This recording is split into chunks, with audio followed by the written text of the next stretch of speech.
sexual ethics, media, technology, history, and America's godly heritage. We talk about anything that affects your faith, your family, or your freedom. So don't go anywhere, because Point of View starts right now.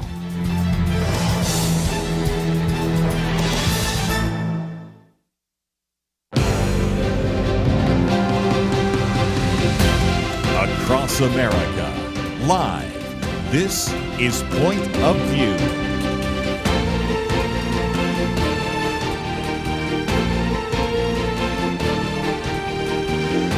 And now, Liberty McArtor. Welcome to Point of View. Thanks for being here with me today. We've got a great show ahead. First, a book, Ask of Old Paths. We're going to be talking about wisdom from ancient church history, the medieval period in particular, and how it's applicable to our church and culture today. Very excited to talk about that. But be sure that you stick around, because in the next hour, we're also going to be discussing some important issues. I'll be interviewing an author on why we're seeing a rise in antisemitism in the church again and how we can combat that, and then ending the show with some comments on politics and culture today. So again, it's going to be a great show, but let me introduce the author of this wonderful book. Her name is Grace Hamman, and she is the author of Ask of Old Paths, Medieval Virtues and Vices for a Whole and Holy Life. Grace, thank you for being with us on Point of View today. Oh, thank you for having me on, Liberty. I appreciate it. Well, I'm so enjoying your book. It's so fun and full of so much wisdom. I can't wait to get into the details. Let me introduce you a little bit first. Grace Hamman is a writer and independent scholar of late medieval poetry and contemplative writing. She's the author of Ask of Old Paths and Jesus Through Medieval Eyes. Her work has been published by many academic and popular outlets, and she hosts a podcast called Old Books with Grace, which celebrates the beauty and joy found in reading literature and theology of the past. And Grace holds a doctorate in English, specializing in medieval literature and theology from Duke University, and lives in Colorado with her husband and children. So again, Grace, it's great to have you. I'm thinking, just as I've been reading through, that this would make a great book for a book club or a small group. It's something that really lends itself to community, which we can talk about more here in a moment. But we are, in the book, you cover the 7 capital vices and their virtue remedies. So you've got pride and humility, envy and love, avarice and mercy, sloth and fortitude, and others. And so these are kind of older words that we don't use a whole lot today. But I wonder if you could tell us why you felt that this book is relevant and timely for where we are right now. Yeah, definitely. That list that you read out, I think most of us hear those words and go, oh, those feel maybe a little unhelpfully old-fashioned or just a little hard to explain, a little abstract. And why I felt like they were so important. I had this interesting experience, like you said. I have a doctorate in Middle English, which is pretty obscure, but I was writing my dissertation, and I was reading all of these old sermons, old poetry, old contemplative writing, and I noticed that the way they were using those words was so different than how, it's the same words basically, but so different than how I understood them and how I was using them. They just felt heavier. They were more powerful. They communicated more. And it was so interesting, and I couldn't help just diving into it.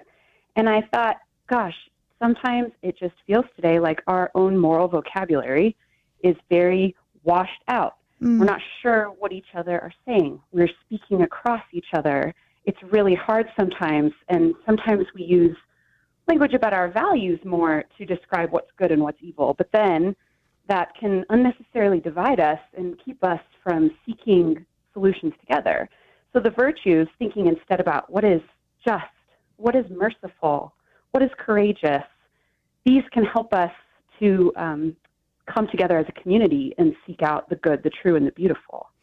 I love that. And if anybody is, a little bit of a word nerd, then this book is so fun.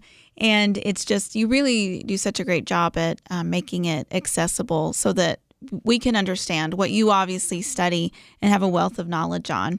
But when you talked about kind of our moral language today, when people hear virtue, they may just think like, okay, yeah, values, morals, ethics. But there really is kind of a deeper meaning with just virtue itself. So can you explain what virtue actually is? Yeah, this is such a great question because you're right. We just kind of categorize those words together. We just kind of lump them in.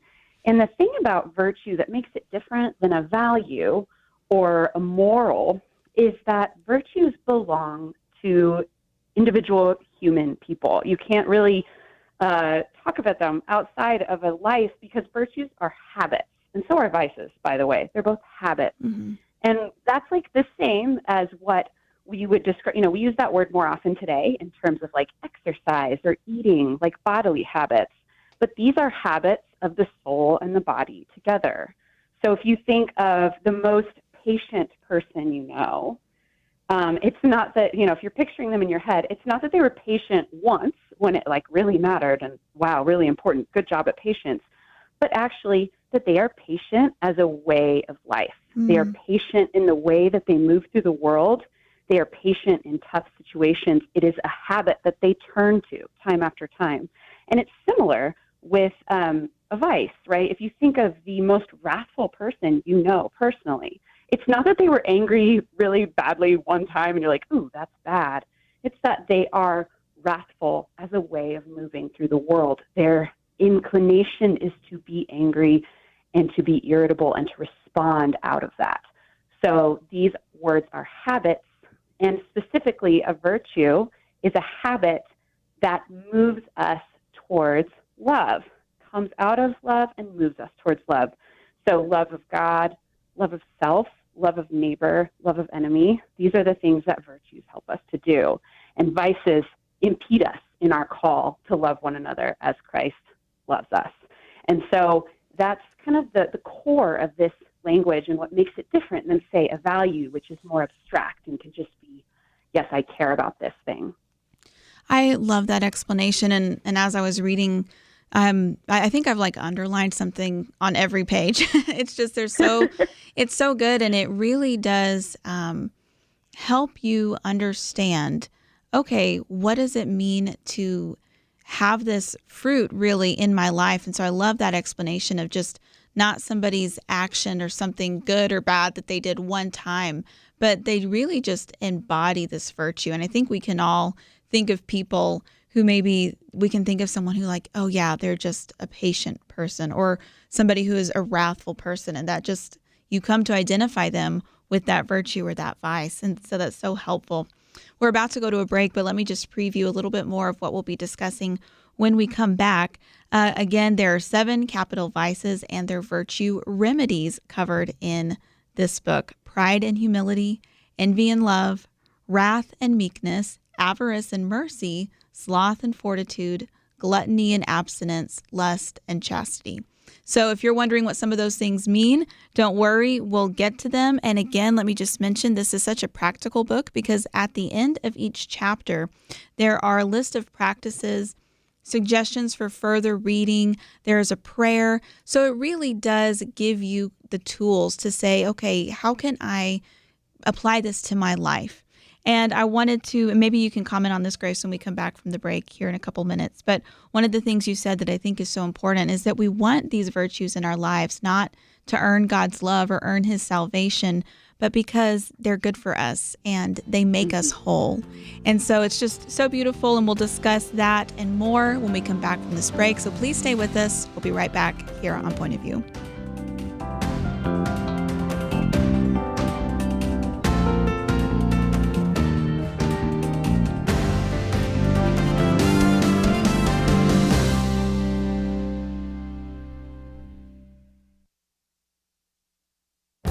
This is Viewpoints with Kirby Anderson. Is it possible to close the Overton window? One columnist, William Marshall, argues that President Trump is closing the Overton window on many socialist policies. But first, let me explain what this means. 3 years ago, I did a commentary on the Overton window because I had someone in my Sunday school class ask what the term meant. Today, we hear people using the phrase all the time, but I suspect some don't even know its meaning and origin. Joseph Overton developed his principle while working for a think tank in Michigan. He argued that every society has a window or range of policies that are generally accepted by the voting public. Think tanks and politicians work to push the window further. Socialists like AOC or Bernie Sanders went to push the window to the left so more Americans accept socialist economic policies. Progressives argue that your sex should not be defined by your chromosomes. Gender is fluid, so biological boys who feel they are girls should be allowed to participate in women's sports. Progressives also appeal to such notions as critical race theory to promote DEI and other woke policies. The president is using his executive orders to close the Overton window. The DEI executive order is being spread throughout the federal bureaucracy and seems to also be influencing corporate America. The executive order to end men and boys competing in women and girls sports also seems to be closing the Overton window. The original assumption was that you could open the Overton window to new policy ideas that may have been rejected in the past. But it does seem like it is also possible to close the window on certain ideas, and President Trump is ready to pull down the window sash. I'm Kirby Anderson, and that's my point of view. For a free booklet on a biblical view on chemical abortion, go to viewpoints.info/chemical-abortion. Viewpoints.info/chemical-abortion.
You're listening to Point of View, your listener-supported source for truth. Let me just remind you that you can follow along with all the topics we're discussing today at pointofview.net, and you can find links to learn more about Grace Hamman, who's with us on Point of View today, and her book, Ask of Old Paths. There will be a link there if you want to get the book, and I highly recommend it. But Grace, right before the break, I mentioned that you say the purpose of these virtues is to make us whole. So help us understand what that really looks like in our life. Yeah, this points to one of our most common misconceptions about virtues is that they are kind of like a moral checklist for our lives. Like, okay, I acted merciful, or okay, I was patient, check, check. And that they can just sort of become more things that you have to do in order to live up to an ideal or whatever it is. And this is an incomplete understanding of the virtues. And this is because God loves us already. Romans tells us that he loves us long before we love him. He loves us in our sin. He loves us wherever we are. And so the thing is that these don't, make you more lovable or more fill in the blank, but they do make us more whole. And the word whole is a really interesting word. In its ancient roots, it's related to our modern word for holiness. It's related to our modern word for health. And it's related to words like hail to the king, wishing the king good health. So all these concepts, and hallowed be thy name.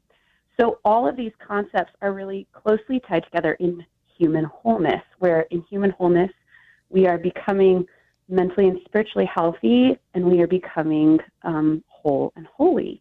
And so in the virtues, we are becoming more like Jesus, who was the only whole and holy human being. So they move us closer into that life of love, into following Jesus. They don't save us, but it's like the difference between salvation and sanctification, where you're not saved by what you do, you're not saved by what you've done, The Lord saves you, but he invites us alongside him in his process of healing us, making us whole human beings. And that is where we have agency, and we too can combat the vices in our lives only in the grace of God. So that's kind of that role of the virtues in that life of wholeness. Yeah, I love that. And just the beauty of the Lord inviting us to be how we were created to be, which was whole. He didn't create broken beings. And so it's so beautiful the way you put that. But let's get into some of these pairs of vices and then the remedy, which is the virtue. And you start out with pride and humility, which I love because you talk about how they're the foundations. The foundation of vice is pride, and the root of all virtue is humility. And as you point out, people might be surprised by that. They might think, well, wouldn't like the root virtue and vice be love and hate or something like that? So can you explain this and really help us in how we think about both pride and humility? Yeah, this was something that surprised me so much, too, when I was first working on humility and what it meant. And so in medieval ideas of the virtues and vices, there's this common illustration that appears where there's a tree of vices and a tree of virtues. And at the bottom of each of those trees, there's a figure of pride at the bottom of the tree of the vices and a figure of humility at the bottom of the tree of the virtues. So everything else is growing out of them. And pride, I think we're all fairly familiar with. You know, we are often taught the story of the fall and of Satan as one of pride, fundamentally. So this idea of vices coming out of pride makes sense. You're like, yes, it's a rejection of who we are as God's creatures, as his children. It's a turning away from our truest identity in him, leaning into ourselves and our own understanding. That all tracks. Then humility is more surprising because it feels like, well, love is, the source. And that's true. God is love. God is the source. And, but for us limited human beings, our first step into following the way of Jesus is this realization, oh, I am needy and limited, and I need God and need community. I need other people. So St. Bernard of Clairvaux calls, and he was a famous medieval monastic theologian, he calls humility true self-knowledge, especially regarding our weaknesses. And this is the invitation into learning, because anybody who has a little child knows, and a lot of us know in other situations as well, you can't learn anything unless you ask for help, right? Unless you're watching someone who knows how to do it, unless you are paying attention to someone teaching you. And so humility, only in humility can we learn the virtues and learn other ways of being in the world. And only in humility can those virtues actually stay with us. Because once, as we all know, once you know something and get good at something, a temptation for all of us is to claim it as our own and not look at all the things we owe to one another and to other people and to God. But really, nothing we have is ours apart from God's goodness. So humility keeps us grounded. It keeps us rooted. And that's why medieval people took it so seriously, that true self-knowledge that helped us to remember who we are, our identity in the Lord, and what we are called to in him. Yeah, that's so helpful. That's a great chapter. And so I want to move on, though, before we have to take another break and discuss love and envy. By the way, if anybody's looking for a cool name for their heavy metal band, you'll find one if you read this section. And I won't give it away, but just a little Easter egg to look for. But the imagery here, and there is so much imagery and art included in the book, which is so cool. But this was really striking to me, love as the giver of life and envy as the mother of death. So can you kind of describe those images and what they symbolized in medieval church culture? Yes. This was a striking chapter for me also as I was writing it, because, it was really hard for me. Love feels like a very daunting thing to write about. How can you even begin to kind of talk about love and the hugeness of that? But envy is called mother of death because in envy, medieval writers identified envy as not just plain jealousy, but actually as a kind of pain or sorrow over good things that happen to other people. And so it's not that somebody else has something or does something that you want, but that you feel like, I deserve that. They don't deserve that. There's this active ill wishing. And so we can often easily mask that to ourselves. We have a bunch of good reasons why, But the fact of the matter is that we are rejoicing when others mourn and weeping when others rejoice. That's the function of humility. So that it's this vice that kills everything around it, because you can't appreciate anything that is good for other people, and you can never even live up to your own expectations for your own life. So you can't really be content with what you have. So it's this death in your relationships. And love is, of course, the diametric opposite, that when others are struggling, when you see suffering in the world, that you are also mourning with people. Or when others are rejoicing, when they've had good fortune, when they've had success, you rejoice with them. And that's kind of that ancient scriptural definition of what it means to love someone well. And so that kind of love is always life-giving, because you are able to be attentive to the person and their needs in front of you, attentive to your own self and your own way of loving.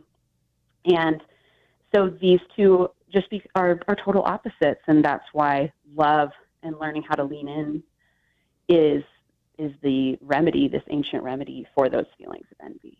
Yeah, so good. And another thing you wrote in that chapter on envy that I thought was so helpful is that, and I never thought about it before, but when you are envious, you're really seeing yourself and others in light of external successes instead of somebody who is inherently valued by God.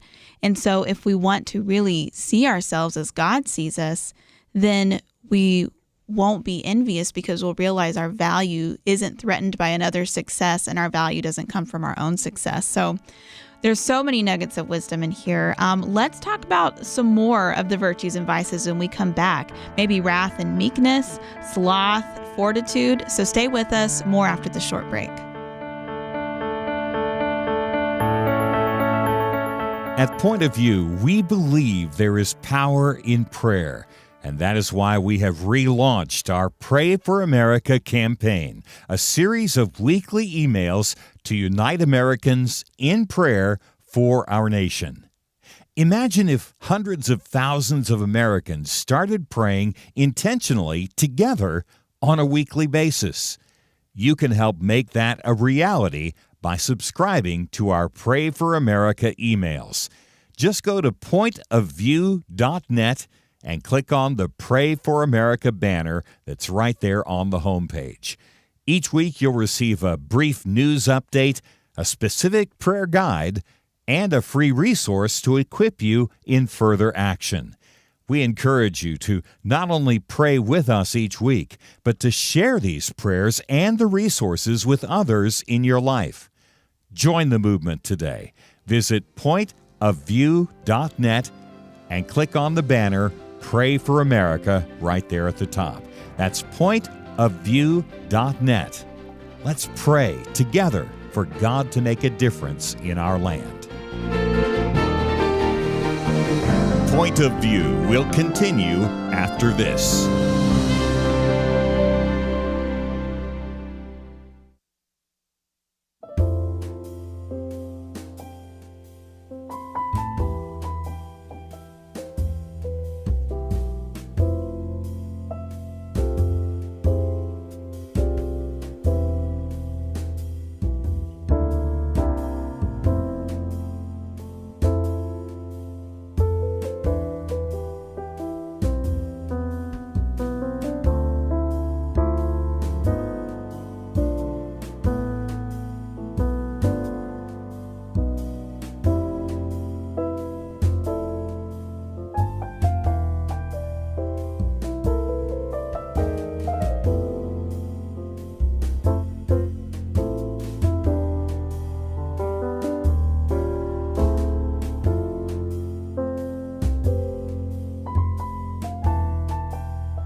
You are listening to Point of View. The opinions expressed on Point of View do not necessarily reflect the views of the management or staff of this station. And now, here again is Liberty McArtor. It's great to have you with us here on Point of View today. I'm sitting in for Kirby Anderson and have the privilege of interviewing Grace Hamman. We're talking about her recent book, Ask of Old Paths, Medieval Virtues and Vices for a Whole and Holy Life. So there's just so much great stuff in here, so much surprising meaning and imagery that helps us understand virtue. But something you mentioned, Grace, a few minutes ago is that when we think of virtue, maybe our mind goes to kind of a spiritual to-do list.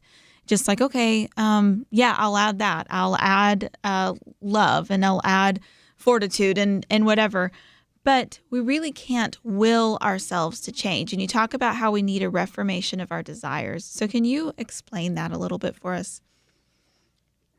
Yeah. This is one of the things that can be really tricky for us to think about because we all kind of want to be able to will ourselves into something. Mm-hmm. But the fact of the matter remains that it has to be about what we want. So when our hearts are being changed, it's because we want it as well. And so with something like a virtue, there's a real grace in this, in that the more we lean in, at first it might feel, kind of foreign or forced. Like a lot of practices are that way. If you're, trying to control your temper with your kids or something, it's not like natural. You're like biting your tongue, you're angry, you're trying to hold it back. But the more you do it and the more that you learn about these different virtues, the more that your desires can be changed for them. And so I always use this example. I don't want to be just because I'm afraid of going to hell or something like that. I want to be just because in my selfishness, I create little injustices all over the place for other people. So it becomes more about what I want. What do I want? I want to be like Jesus. And these are ways into that. So I want them. So the virtue is always flowing out of that desire, because we can all point to different things that look like virtue. So C.S. Lewis uses this wonderful example, the sort of ancient example of a soldier going over to the trench in World War I is the example he brings up, but where he says, look, this looks like courage, and it really could be courage if it's stemming out of this love for country and love for his homeland. But it could also be a junkie seeking an adrenaline rush. It could also be a just trying to not be, just trying to just do what everybody else says. There's a lot of reasons why we do the things we do. And so a virtue isn't going to be virtuous and become part of our character unless we are doing it out of that desire, out of love. And that's why virtues are always aimed towards love, and they're always coming out of love. Yeah. So this is a long, hard shift. It can start with things that you're not initially really doing out of love, but because you have that desire, you're moving further into it. And so a lot of moral philosophers and theologians talk about this and the complications of that. Humans, we're just so complicated. We have so many motives. But if we are consciously trying to move into love, and especially held in prayer, that is a really fertile ground for beginning to develop these virtues and change our character. Yeah, so good. It reminds me of, I believe it's in Psalm 37, delight yourself in the Lord, and he will give you the desires of your heart. And that can be so easy to read that as, okay, well, I get my wish list now, but we are spending time with the Lord and allowing the Holy Spirit to turn our desires toward him. And that is something, oh boy, we need that so much. But let's talk about this next pair, wrath and meekness. And by the way, I haven't even really talked about this, but there's so much fun imagery. I say fun, interesting strange, that you include here from just these medieval poets and artists and theologians, that really is how they understood and portrayed a lot of these things. So, and you explain these in the chapter, but just as an example, you have in the chapter on pride and humility, you have the lion and child, and envy and love, basilisk and blossom. So wrath and meekness, you've got the sword and pillow, and you explain what those things mean. So I want to spend a little bit of time on this chapter in particular, and feel free to go into the imagery if you like too. But meekness is a word that we don't really like today. Wrath we can understand, but meekness is like, isn't that just kind of being a pushover? So help us understand why meekness matters. Yeah, I'm so glad you asked. This is one of my favorite chapters to write about, because it is a word that is so blatantly unattractive to us. Like, when was the last time you called someone meek as a compliment? Like, that just doesn't happen, right? That's so bizarre and foreign to us. And so medieval people, and before medieval people in the ancient world, they were very conscious, as we are today, that anger can move both ways, right? Anger is a passion, which means, like St. Augustine of Hippo talks about this in his book, City of God, which means that it's kind of a moral neutral. It is dependent, whether it's holy or unholy anger, is dependent on what is provoking the anger and on kind of the scale of your reaction. Are you reacting appropriately? So there are a lot of things that in our anger we react really inappropriately to, or it's something that is ego driven and we shouldn't really be angry about it. We should just kind of let it slough off. And then sometimes there are some things that it's important that we're angry about. So things like child abuse or genocide, these are things that it would be morally questionable if we didn't have a reaction of anger to them. So it's complicated, and it's hard for us to discern how angry should I be, where's my anger, and often we just live in this purely reactive place. So you brought up the images of the book, which are also one of my favorite things about medieval teaching on virtues and vices. And I think one of the reasons why they had a keener grasp on a lot of this language is because they were very comfortable using metaphor and image to delve deeper into the nature of something. So wrath, which is this habitual turn to anger, this perpetual reactivity, is portrayed in some manuscripts by this man who's riding on a boar, and he has a sword that is unsheathed always, and it's bloody, and we have to go, okay, who rides around with an unsheathed sword? When you ride, you keep your sword in its sheath if you were a knight, unless you were in active battle. So wrath is this perpetual readiness. You're constantly inflamed by the outrage machine. Yeah. You're constantly reactive. And that can be like on big things, or that can be on little things. Like you're just ready to be irritated. And so this image of the unsheathed sword becomes a really powerful image for who we are when we have this wrathful disposition. And meekness, back to that unsavory word, we got about a minute, but then we can come back to it after the break, but go ahead. Okay, yes. So just cut me off, whatever. But it's actually that disposition that's a daughter of patience. So it's a type of patience, and medieval people compared meekness to a pillow on the bed of conscience. And so what that meant was meekness is this willingness to make space in your soul for when you're angry, to discern how truth is forming your anger. Is this something holy and truthful to be angry about? Or is this something egotistical, or that I'm overreacting to, or that I'm displaying it in a way that's hurtful? And meekness guards that impulse and keeps you from going there. Wow, that imagery is so helpful. And just the image of a sword unsheathed, always ready to be irritated, if that doesn't describe our modern era, especially if you spend any time online, then I don't know what does. And so something else that you wrote, and when we come back from the break, I want you to maybe talk about this a little bit more, but meekness is diametrically opposed to hatred. And often we think of meekness as being weak, but in reality, what doesn't take very much effort is just responding with our natural inclination and irritation to things. It's actually a lot harder to kind of keep that in check. And I think that if I'm understanding correctly, that's part of what meekness does. So it's just beautiful imagery there. And there's a lot more to discuss. So stay with us, because we'll be right back with Grace Hamman right here on Point of View.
You're listening to Point of View, your listener-supported source for truth. Okay, maybe just a couple more comments on meekness before we move on, because this is so important. I think it's so needed in where we are in our culture today, Grace. But as I mentioned before the break, you write that the meek person is diametrically opposed to hatred.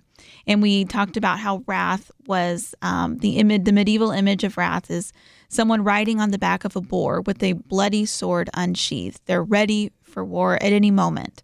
And so, but people understandably are going to say, well, there is a lot of injustice in the world. There's a lot that's wrong. Shouldn't we be ready to fight for truth, fight for what's right? And how does meekness actually help us do that?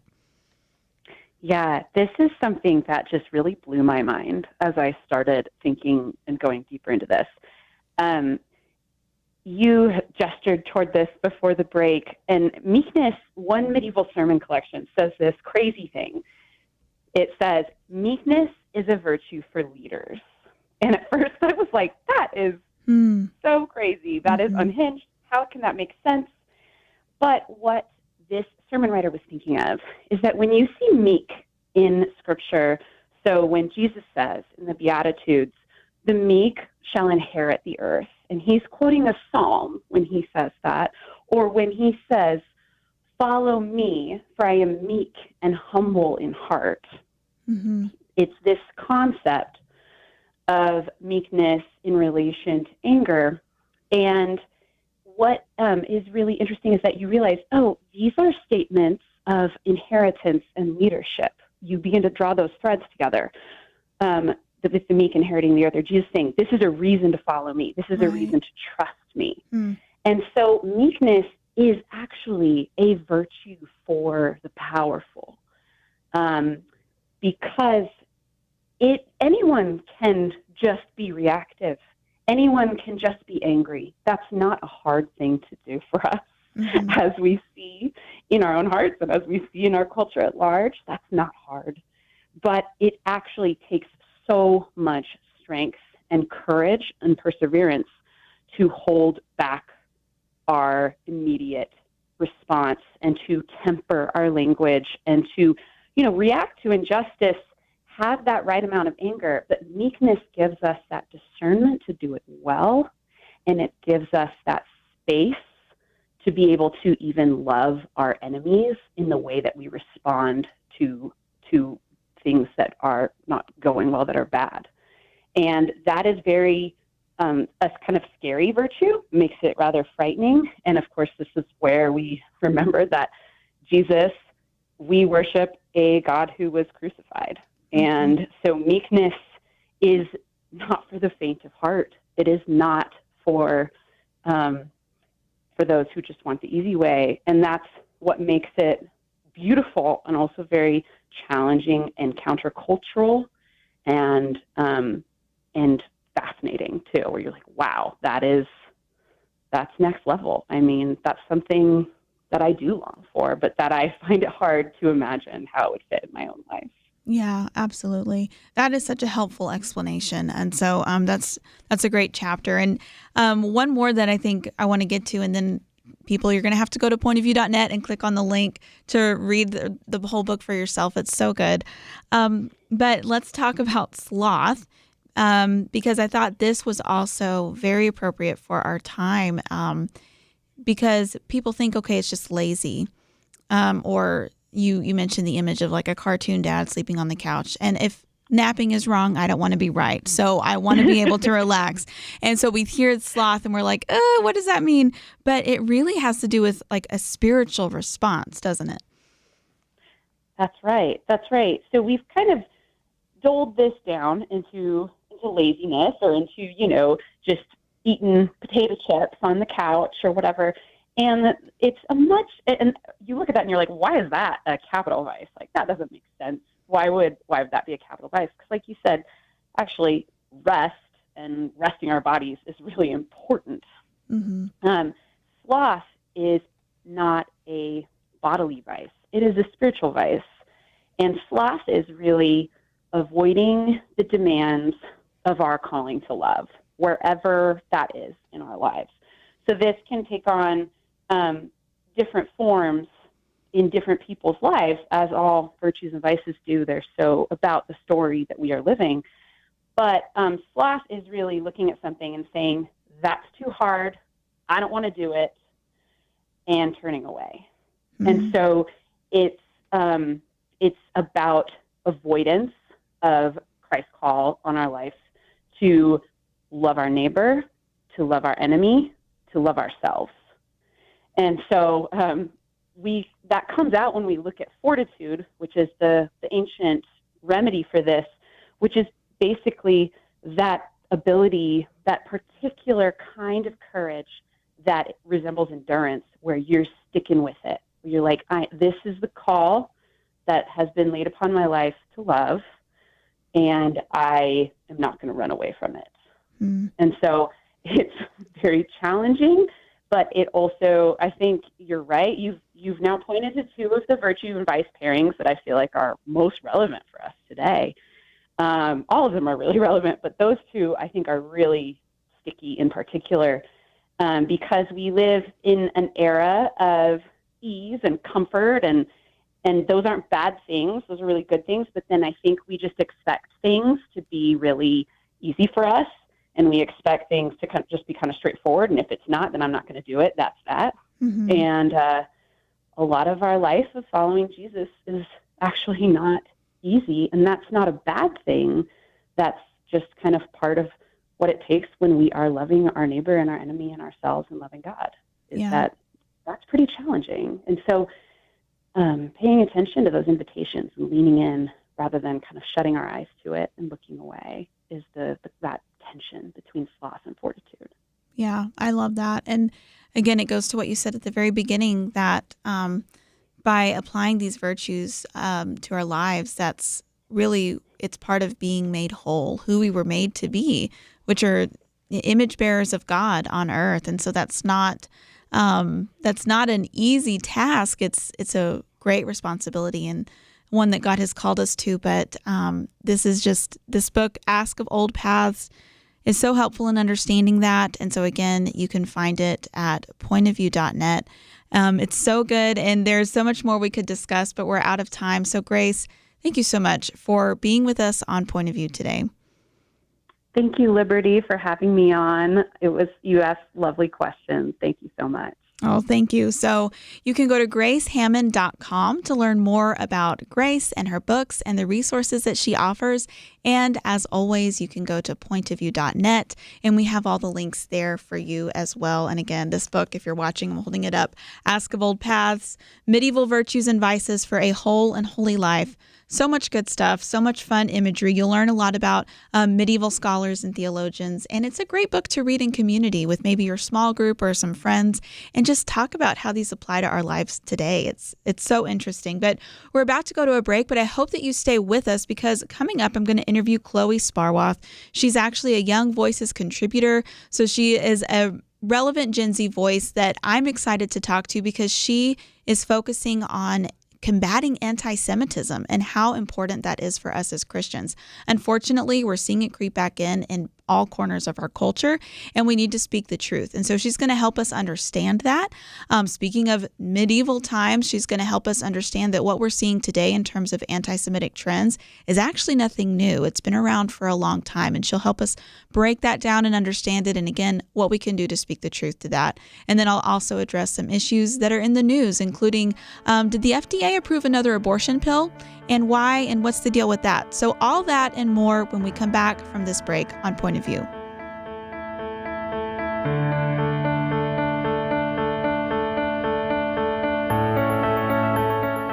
Where does moral truth come from? According to 58% of Americans, individuals determine moral truth. A quarter of Generation Z says society determines moral truth, and morality can even change over time. Only 42% of Americans believe that truth comes from God. I don't know about you, but I find these numbers extremely troubling. It really is a crisis of truth, and that crisis has consequences. Look at society. Evil is called good, good called evil. People with biblical beliefs are called bigots, or worse, they're canceled. But there is hope.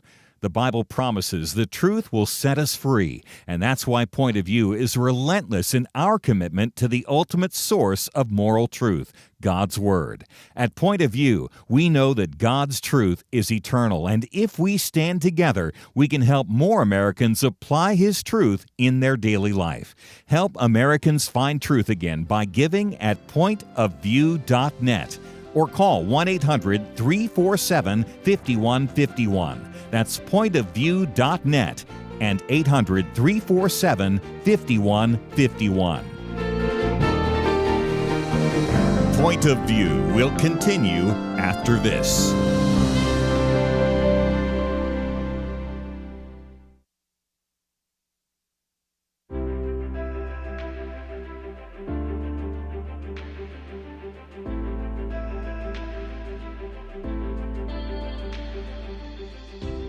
Thank you, Kirby. I really appreciate your program. You cover a lot of issues that a lot of us think about, I'm sure. And this is the first time I've ever called in, so I appreciate your input, too. Oh, I thank God for what you're doing on Point of View. You guys have more influence across this country than I believe any of them in terms of tackling the issues and getting the truth out to Americans. It's getting to the point where truth just is bottled up on every hand. Every time you turn around, there's another big bottleneck against truth. I hope your listeners realize what Point of View is doing and supports Point of View in every possible way you can. You know, I can't go to Washington. I can't do those things, so the only way that I can help is the way that God has provided for me, and to give some of that back to you guys. So, like you said, partnering with Point of View, because, you know, you can't do it alone. Thank you very much for what you guys do. Believe me, it's a needed thing, and I just hope everybody certainly would get on the bandwagon with you. Point of View Radio Talk Show.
Hi, this is Kirby Anderson. You know, each day we take on the tough issues and provide a biblical perspective to them. The topics we cover are wide-ranging: apologetics, theology, prophecy, creation and evolution, intelligent design, marriage, family, child-rearing, the millennial generation, trends in society, politics, economics, business, religious liberty, the Constitution, public policy, foreign policy, military policy, tensions in the Middle East, abortion, homosexuality, pornography, sexual ethics, media, technology, history, and America's godly heritage. We talk about anything that affects your faith, your family, or your freedom. So don't go anywhere, because Point of View continues right now.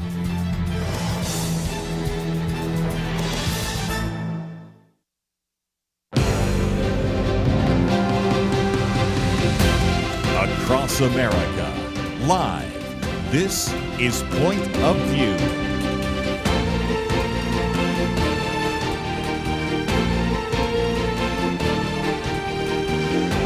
And now, Liberty McArtor. Welcome back. Thanks for being with me on Point of View today. It's always a privilege when I'm able to be here and sit in for Kirby Anderson. And it's been a great show so far. If you missed the interview with Grace Hamman, author of Ask of Old Paths on virtue and vice, then make sure you go back to pointofview.net or get the Point of View podcast where you can listen to that interview, because there was so much wisdom. But let's turn to some things going on in our culture. We have a really important topic and another guest on the line. Medieval anti-Semitism is creeping back into the church. This is an article published in Real Clear Religion recently by Chloe Sparwath, who is with us on the line. Chloe, thanks for joining Point of View today. Hey, thank you for having me. So, Chloe, let me introduce you a bit, and then we'll jump into this article that you've written. Chloe is a graduate of the University of Virginia with a degree in Foreign Affairs and History. She currently resides in Atlanta, Georgia, where she is active in her church. She works as the Congressional Affairs Coordinator for the Israel Allies Foundation and is also a Young Voices contributor. So, again, glad to have you, Chloe. And I know that you are Gen Z, you're a Christian, and you write a lot about Israel, anti-Semitism, and Jewish-Christian relations. So before we jump into this particular article, just give us a little bit of background on why this issue is so close to your heart. Yeah, thank you. So I grew up Christian in a Lutheran church, very religious Christian family. And when I was in the summer after I went to college, I went, just randomly to Israel with a Christian organization called Passages Israel. They take Christian college students to see the Holy Land, and I went with them. And truthfully, when I went, I've always been interested in politics and foreign affairs and whatnot, but I was really going on that trip because I wanted to see where Jesus walked, and I wanted to see the holy sites. But I left. As cheesy as it sounds, I was changed when I left. I fell in love with Israel. I fell in love with the people, and I learned so much there about, the history of Christians and Jews and the Middle East. And I left, and I realized that was where I felt God was calling me into Jewish-Christian relations. When I went there with Passages, I will say, again, I was going there just really excited to see all of, the Christian sites and see the Bible come to life. But I will never forget a talk that changed my life. It was with Passages, and then a lady named Dr. Phaedra Shapiro, and she runs in Israel a Center for Jewish-Christian Relations, and she took us through, the troublesome past of Jewish and Christian communities in some points of history. And it was honestly just things that I had never heard of. I really just thought, we have half of the same Bible. Jews and Christians must be best friends. That was what I assumed. And I left realizing, oh, wow, there's a lot more to this than I thought. And I kind of just went from there and exploring the better side of when Jewish communities and Christian communities work together. And I just really feel that, Jesus was a Jew, our Savior was a Jew, and this is where his heart would have been as well. And so I've stuck with it since then, kept going to Israel, and just gotten more and more involved in interfaith relations. Wow. And I want to point out, too, I saw this on your Substack, that you've traveled to Israel twice after October 7th, 2023 to volunteer and help out.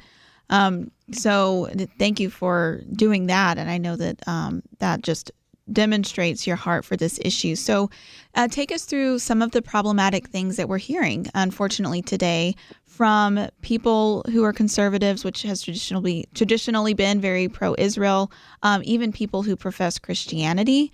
What are some of the lies that we're hearing right now? Yeah, it really is crazy, and it's something that's truthfully, at least in the conservative Christian world, pops back up really just within the last 2 years. It seems honestly like it happened overnight. It's very odd. But as a good friend of mine once said, antisemitism is a sickness, and sadly, no one is completely immune. But yeah, so, the article that I wrote, Medieval Antisemitism is Creeping Back into the Church, largely it's really into, I'd say, political Christian discourse, specifically online, TikTok, Twitter, podcasts, that type of thing. Mm-hmm. But essentially, tropes, anti-Semitic tropes that we thought were relegated to history are reemerging. And it's really critical for Christians to recognize, call out, and resist the narratives because they do not represent the heart of Jesus. And unfortunately, when anti-Semitism is normalized, history shows violence always follows.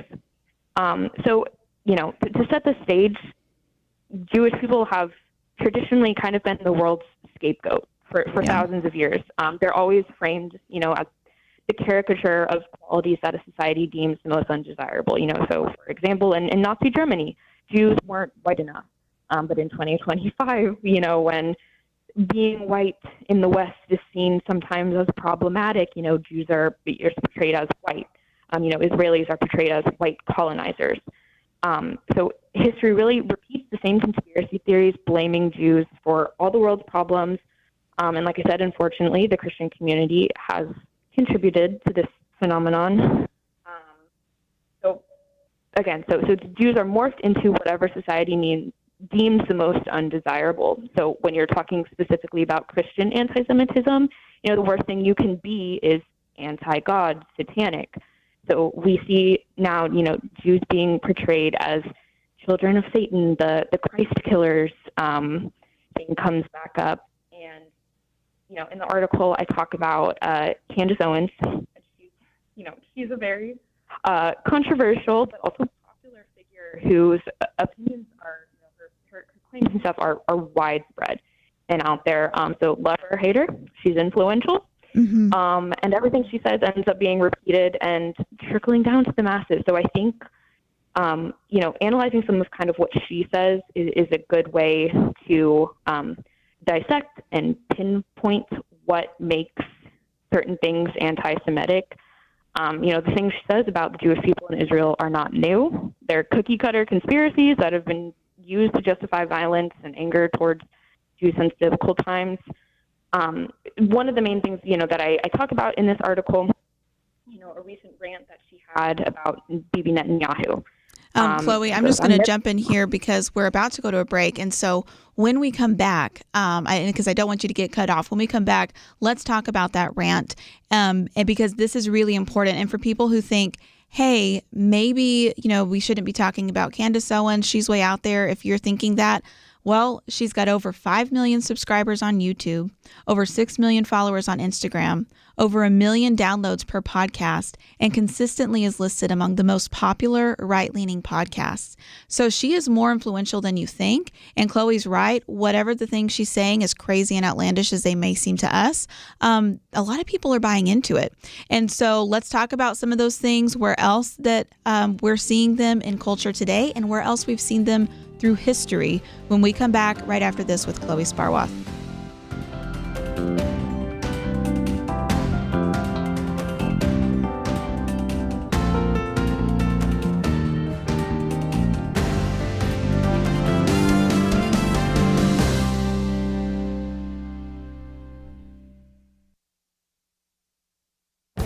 This is Viewpoints with Kirby Anderson.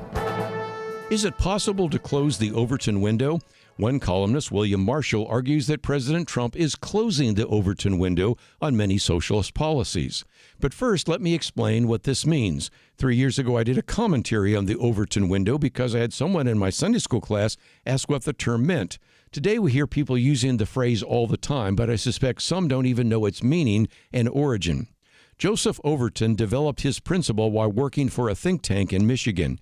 He argued that every society has a window or range of policies that are generally accepted by the voting public. Think tanks and politicians work to push the window further.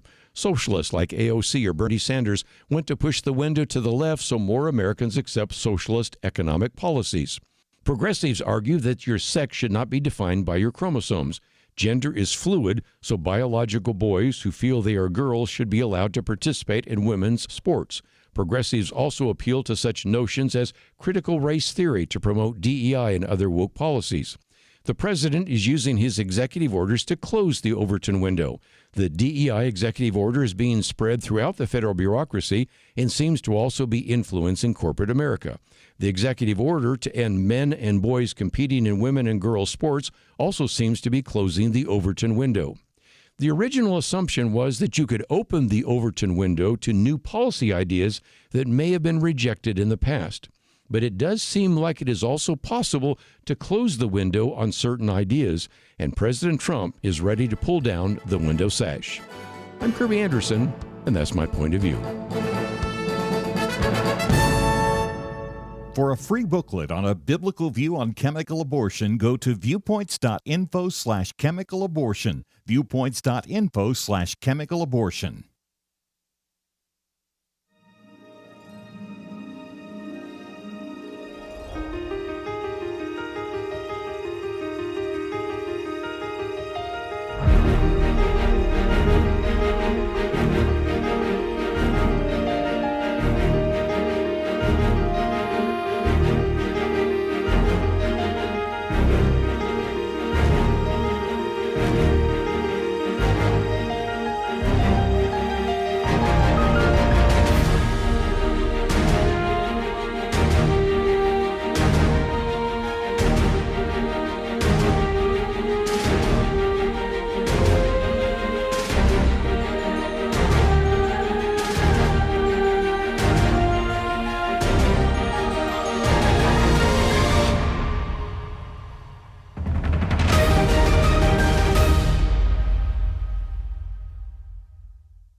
You're listening to Point of View, your listener-supported source for truth. As a reminder, you can go to pointofview.net, and we have a link to this article that we've been discussing on Real Clear Religion. So if you'd like to read it for yourself, we're talking about medieval anti-Semitism creeping back into the church.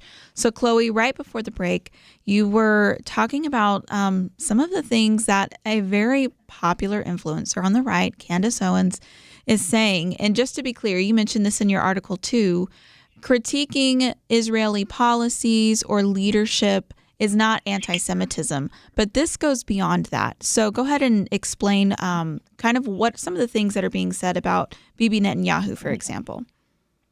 Yeah, so Candace, she rants quite a lot about Israel and Netanyahu, and one of the things she recently said was, "I'm never supporting that demonic nation again," speaking about Israel. She says, "I'm Catholic, I believe in real demons, and Netanyahu is very clearly a demon."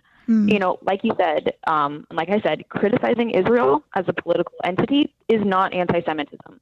But when you're labeling the world's only Jewish state as inherently evil and of the devil, it's not regular political criticism. It's a revival of theological Jew hatred. But like you said, legitimate criticism could be like, "I don't like this policy of Netanyahu's," or "Israel's military leadership really messed up here." But it becomes anti-Semitism when you're, saying the prime minister of Israel is literally an agent of hell. Her entire show, has come to focus around the tiny state of Israel and, saying it's responsible for all of the world's problems, mentioning they, conspiracies that they killed Charlie Kirk, they control the media, and, just in general, like the enemy of the good and, specifically the enemy of the body of Christ. And those are some of the main themes that we're seeing pop back up.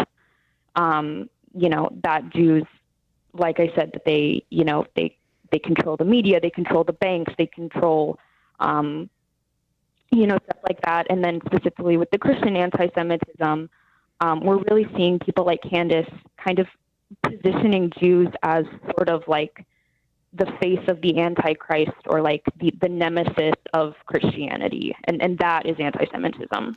Absolutely. And one of the things I appreciate is that you note how many young people are being drawn to Christianity right now, and that's something to celebrate.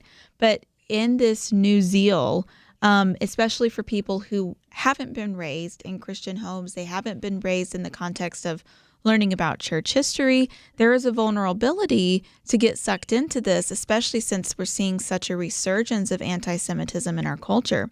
So as somebody who is also Gen Z, like, are you seeing that too, specifically with young people who are kind of coming back or coming to the church for the first time?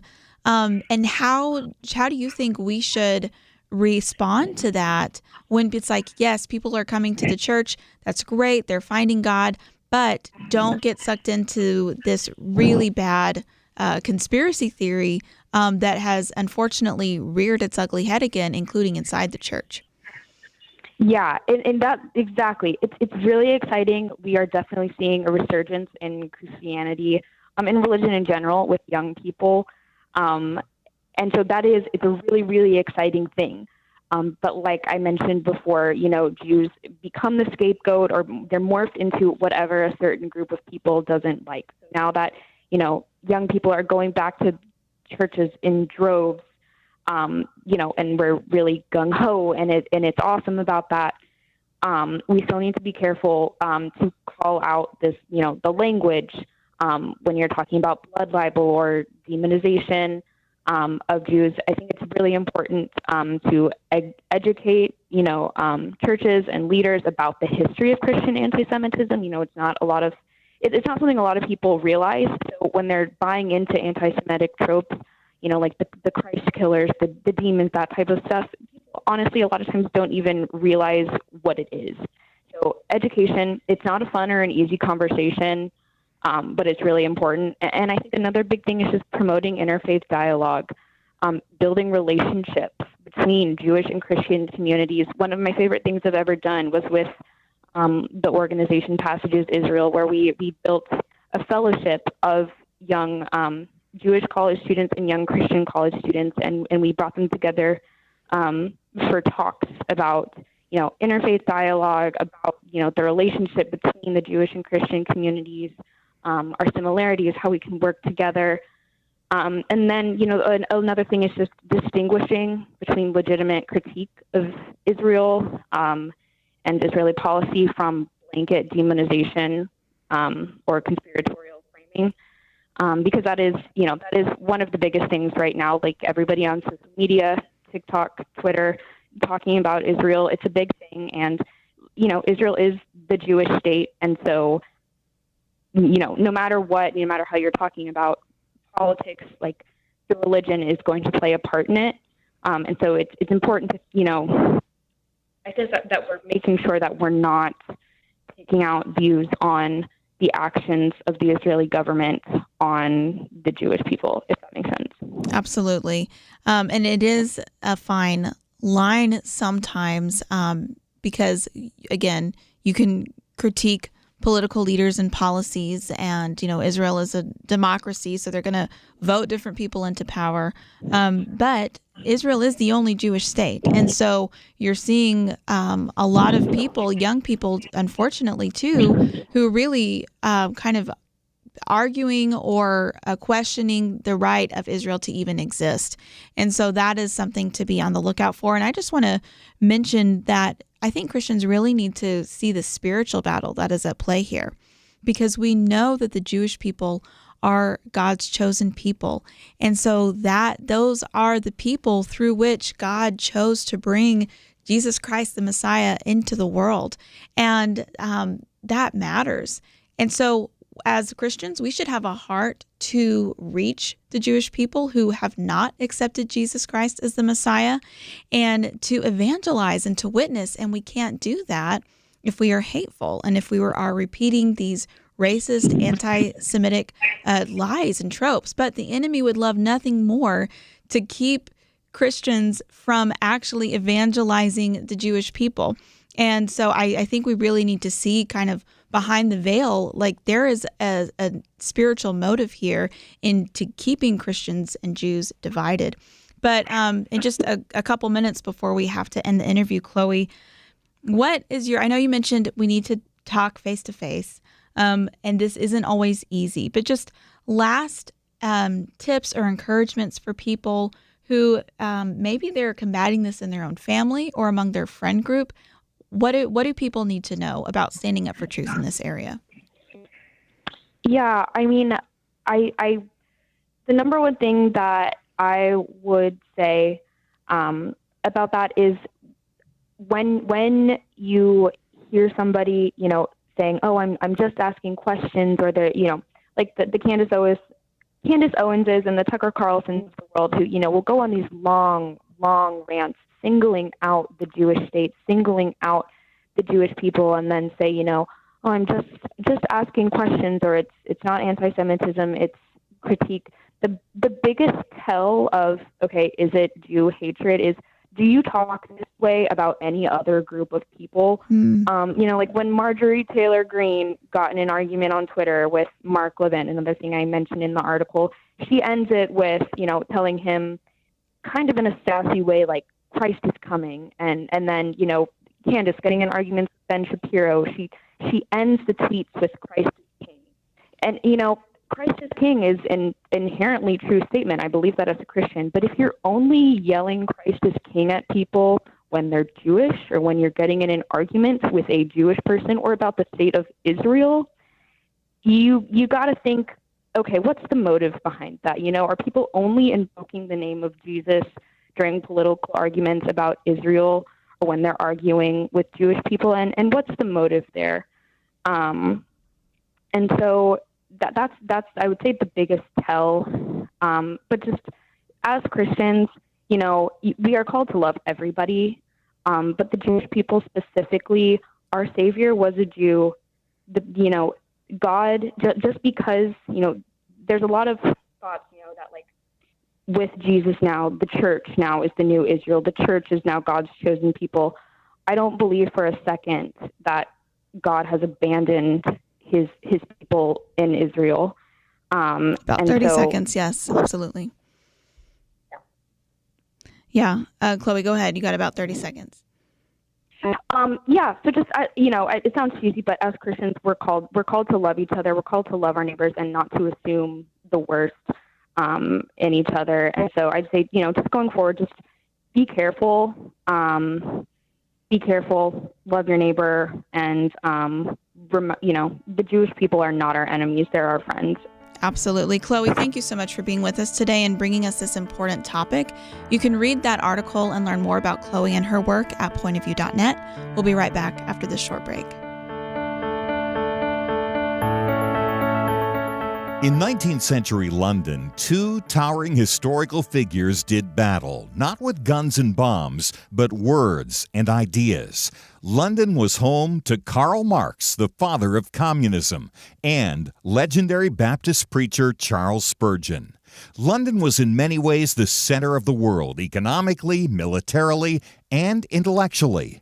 Marx sought to destroy religion, the family, and everything the Bible supports. Spurgeon stood against him, warning of socialism's dangers. Spurgeon understood Christianity is not just religious truth, it is truth for all of life. Where do you find men with that kind of wisdom to stand against darkness today? Get the light you need on today's most pressing issues delivered to your inbox when you sign up for the Viewpoints commentary at pointofview.net/signup. Every weekday in less than 2 minutes, you'll learn how to be a person of light to stand against darkness in our time. It's free, so visit pointofview.net/signup right now. pointofview.net/signup. Point of View will continue after this.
You are listening to Point of View. The opinions expressed on Point of View do not necessarily reflect the views of the management or staff of this station. And now, here again is Liberty McArtor. Welcome back to Point of View, and let me just remind you that you can get our Pray for America emails. We send them out every Thursday. There's one that's out today, specifically praying for the new Israel deal for peace, the 20-point peace plan that President Trump has spearheaded. And so if you haven't checked your email yet, the email's there. Check it. Pray through the points with us. Share that prayer. If you aren't getting our Pray for America emails, I really encourage you to go to pointofview.net and sign up for those, because there's a specific issue every single week that we are praying about for our nation, and just it's so powerful. Prayer is our first response and should be our first response to the issues that we see in our nation and in the world. So join in prayer with us for our nation. But since we mentioned the peace plan, I just wanted to give a quick update. President Trump said on Wednesday that Israel and Hamas have agreed to the first phase of the plan. So this will end, if everything goes according to the plan, and that's a big if, this would end the 2-year war in Gaza and establish some peace. So again, it is tenuous. Obviously, like this is groundbreaking if it goes through. But the fact that Israel and Hamas have already agreed to the first phase, and that first phase is that all living hostages held by Hamas are going to be released. This has not happened yet, but apparently it has been agreed to. And President Trump said that he said last night that the hostages would probably be released on Monday. So that is something big to pray for. It has been agreed to. But we need to be praying that Hamas follows through with that those hostages that have been held for 2 years will get to come home. Also, the bodies of hostages who have died in Hamas captivity are going to be handed over. So again, pray for that. So there are several other phases of the plan.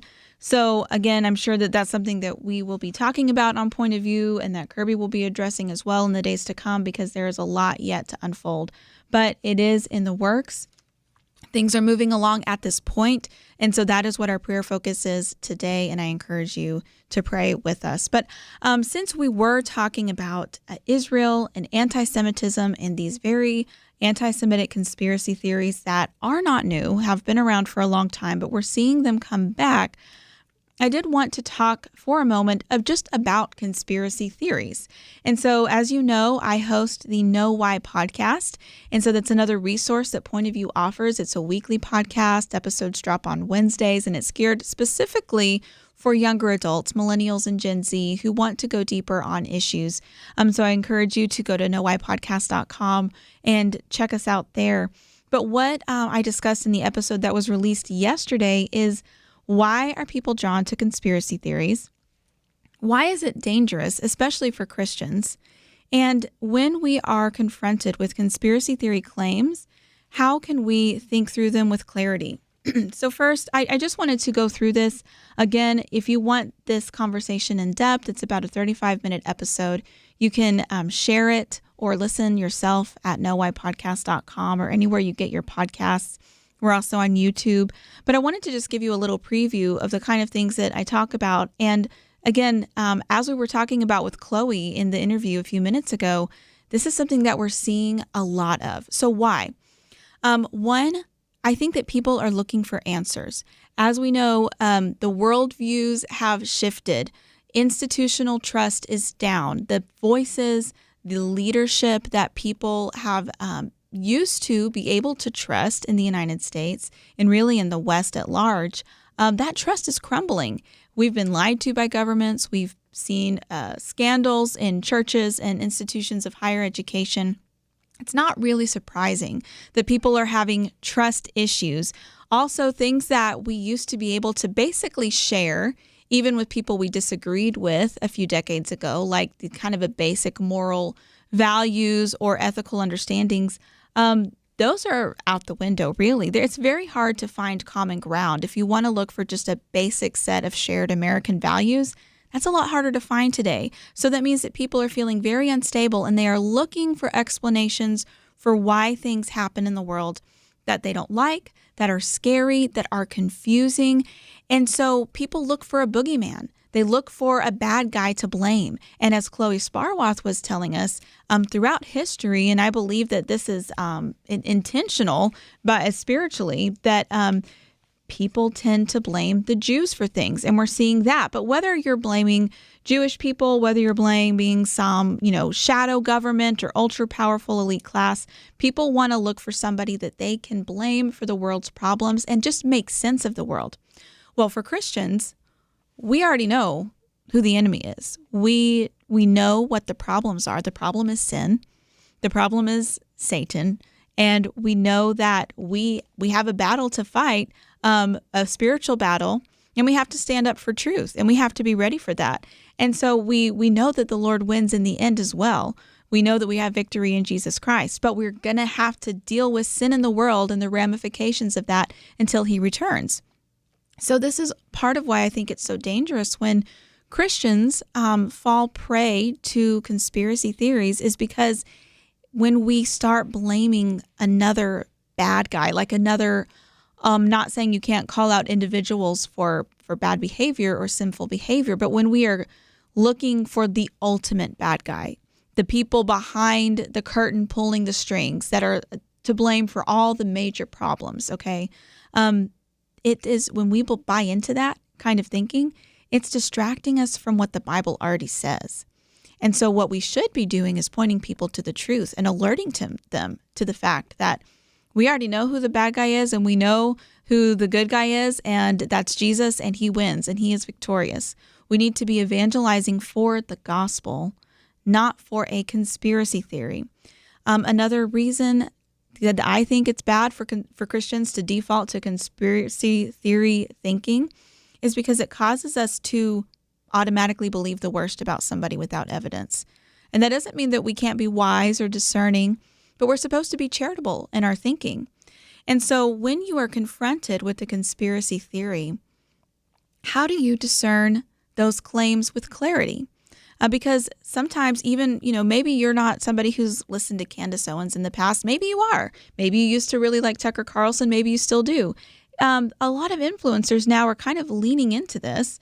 And it's unfortunate, but if it's somebody that you've listened to or that you've trusted and they say something that sounds very smart and persuasive, how can you know? Maybe you think, well, maybe they do know. Maybe they do have the truth. Maybe I should believe this. But realize there's almost never, with conspiracy theories, really never actual evidence. It's potential motives, it's coincidence, and then people kind of fabricate it to come up with a narrative that fits their pre-existing bias. So for instance, with Candace Owens, I know we're mentioning her name a lot today, but if you are at all in the same social media spaces as I am, you are seeing her conspiracy theories left and right now, and a lot of people are being convinced by them. It's not convincing to me that in this latest turn of events that she's talking about, having to do with Charlie Kirk, the people that she wants to blame are the people that she's been blaming for a long time, which are Jewish people in Israel. That's not convincing because she's just finding another way to point to who she has decided the bad guys are. And so when somebody is putting a conspiracy theory forward, just be aware of the fact that it's most likely going to confirm a bias they already have. And we need to be aware of that for ourselves as well. Sometimes evidence does point to something that we already had an inclination of, but we are going to be much more eager to believe something that already confirms our bias, that confirms the bias that we already had. And so we have to be careful of that. We have to make sure that we are really using the sound mind that God gave us to discern each claim on its own merit, to look for actual evidence, not jump to conclusions that are uncharitable or even slanderous as Christians when there is no evidence, because that's specifically how we're not supposed to think as Christians, and also not be taken by fear. Because again, I think underlying a lot of conspiracy theories is a fearful desire to try to figure out why bad things are happening. And people feel some measure of comfort when they think they've figured it out. But we already know the truth. It's in God's word. It's not in some conspiracy theory. We know the truth, and that is what, as Christians, we need to be focused on. That is a really short summation of what I talk about in the latest Know Why podcast episode. And I really think it's relevant because it's important as Christians. This is something that in our culture and in our politics today, a lot of people on the left and the right are falling into conspiracy theories. And we need to be a voice of clarity to help people think through these confusing and frankly, sometimes scary times with the clarity that God's word provides. So if that interests you, if you think there's somebody maybe that episode would help, again, you can go to knowwhypodcast.com or find Know Why Podcast on YouTube or anywhere you get your podcasts. You can go to pointofview.net and find the link, but share that episode and maybe it'll help somebody think through some things with a bit more clarity. But let's talk about the FDA and the abortion pill and some updates on that when we get back for a few more minutes on Point of View.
You're listening to Point of View, your listener-supported source for truth. Back for a few more minutes on Point of View. Let me just remind you that you can take action. You can make a difference, and Point of View wants to help you do that more easily. So go to pointofview.net and you will see an action alert, which is about the Chloe Cole Act. So if you're not familiar with Chloe Cole, she is a person who a few years ago, at the age of just 15, because she was suffering from gender dysphoria, she actually got approved and underwent a double mastectomy.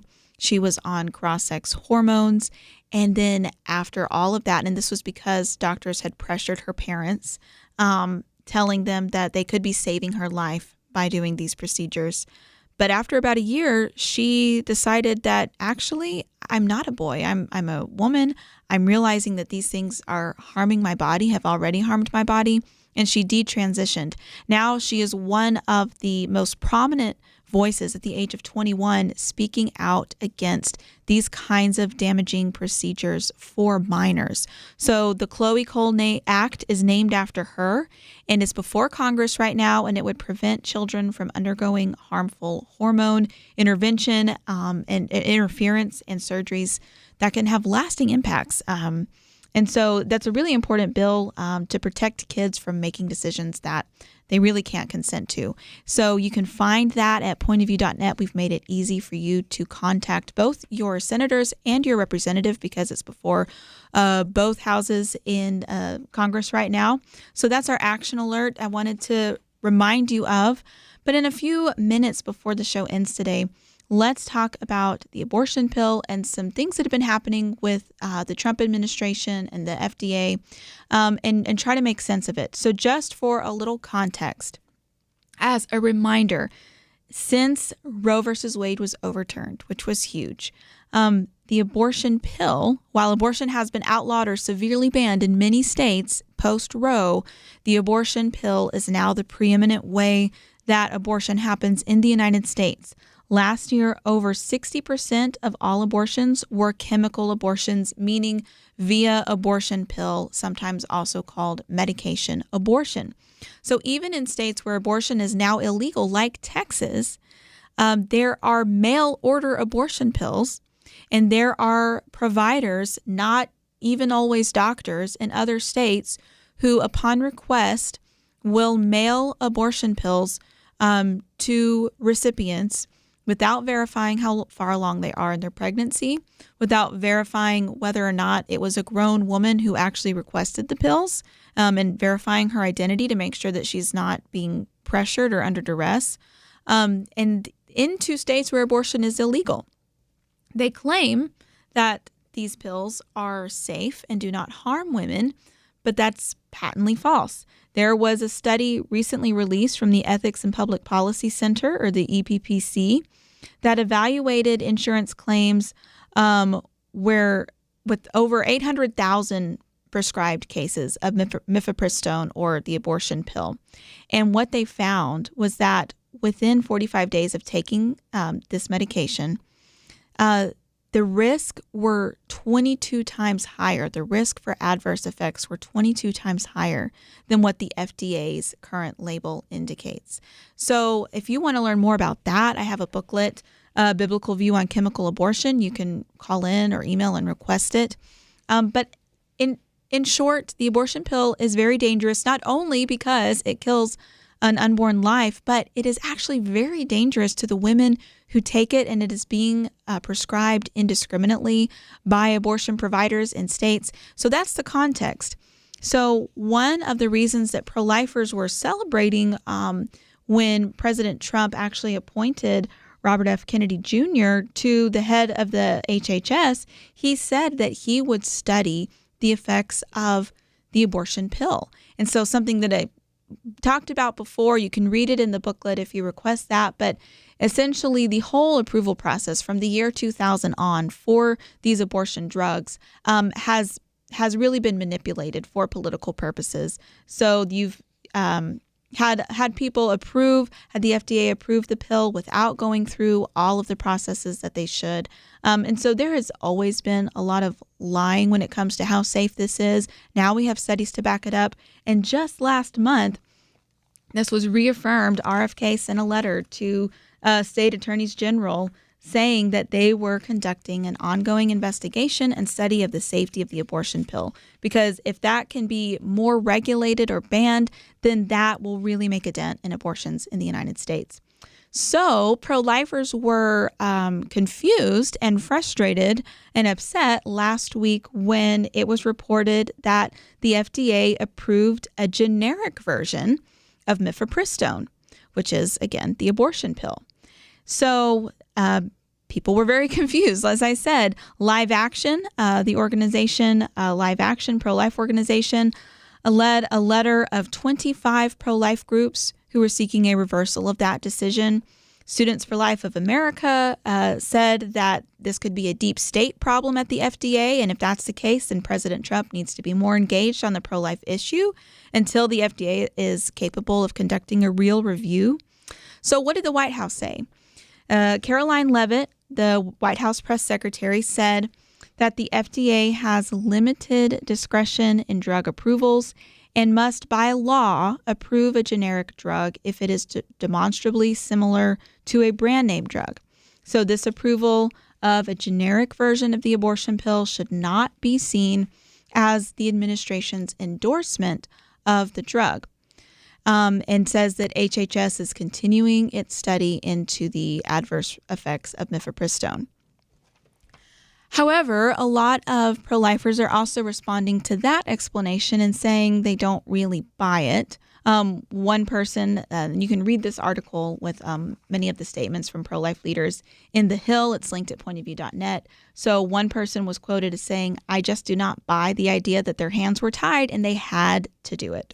So Melanie Israel, she's a visiting fellow at the Heritage Foundation, said that if that is the case, if the FDA is required by law to improve a generic version of the drug that's essentially identical to the name brand, to mifepristone, then that needs to be reviewed. That actually needs to be looked into, because how does it make sense that while they are conducting a study on the safety of something that is supposedly very dangerous and reportedly has all these problems, that as that study is going on, that they have to right now rubber stamp a generic version of this pill, which is already used in over 60% of abortion cases in the United States, and is just going to make it even more cheap and accessible to kill unborn life and harm women. So there's a little bit of the controversy. So again, the White House is saying it still doesn't endorse the drug. The FDA just had to do it. It was part of the procedure. Pro-life organizations are casting some doubt on that and saying if that is the case, then that process needs to be addressed. It's something to watch.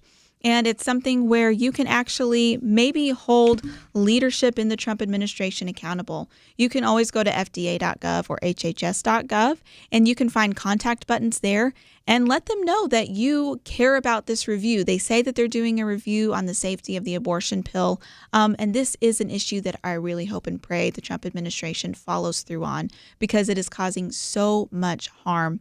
So again, you can find more resources at pointofview.net. If you want to request the booklet on chemical abortion, you can do that. But our time has come to a close today. Be sure to tune in tomorrow, though, because Chelsea Yeoman will be back hosting the weekend edition. She'll be joined by Jeff Mateer and Aaron Smith. So between three constitutional attorneys discussing the issues of the day, that is going to be a good conversation to tune into. Kirby Anderson will be back with you next week with wonderful guests and topics as usual. And so I want to give a thank you to Megan for the show and Steve for producing the show. If you've missed any part of it, you can go back and listen at pointofview.net, and I encourage you to do so because it's been great. But until next time, have a wonderful day, and don't forget to tune in to the weekend edition tomorrow right here on Point of View.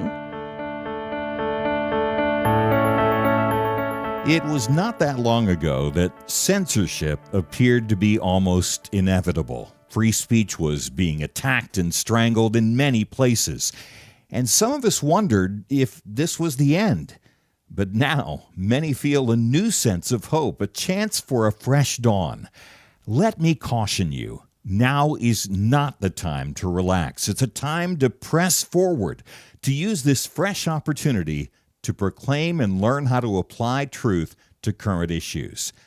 By the fact you're here, listening right now, that tells me that you recognize the vital role Point of View plays as a voice of truth. For more than 50 years, we've informed and equipped people who have made a real difference. And when you give to Point of View today, you breathe life into what can be a new golden era for the truth. Please, take a moment right now and invest in truth. Visit pointofview.net or give it 1-800-347-5151. That's pointofview.net. Click in now or call 1-800-347-5151. Point of View is produced by Point of View Ministries.